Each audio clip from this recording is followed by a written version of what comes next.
Come with me through the research journey. The reason for making this video is because we want to give a flavour to new researchers of what it's really like to get out into the field.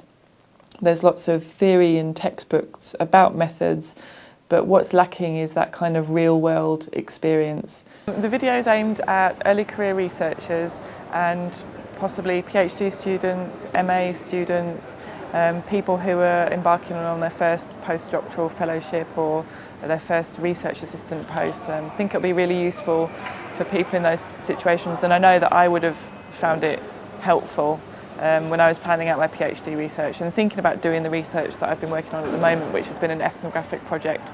So the idea for the video comes from personal experience. We want to have early career researchers talking about their experiences and perhaps some footage of some of those people in the field as well. This film is very useful for new researchers because it is a platform through which we can share ideas about different experiences. It's easy for me as a researcher and as a student in Bradford to have a theoretical knowledge and excel in that sense, but when you're in the field it's completely different. Actually been some of the most helpful advice I've had is talking to people who've actually done the research and getting tips from them, really practical tips of how to approach recruiting and how to respond to different questions and things that you probably wouldn't find necessarily written down, but you know from somebody else it's worked when they've actually done it.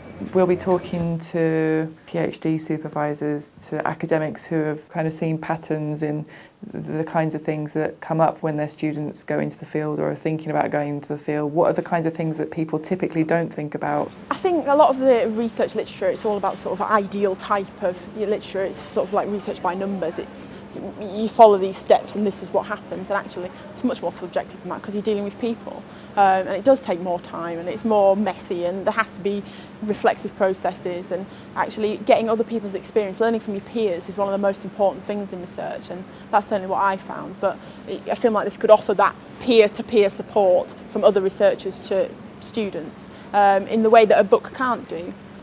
Textbooks are important, but a textbook can't tell you how it feels to get out in the field for the first time. Nothing can really prepare you for that, but hearing the experiences of other people that have actually done it, that's something that will be really helpful for people.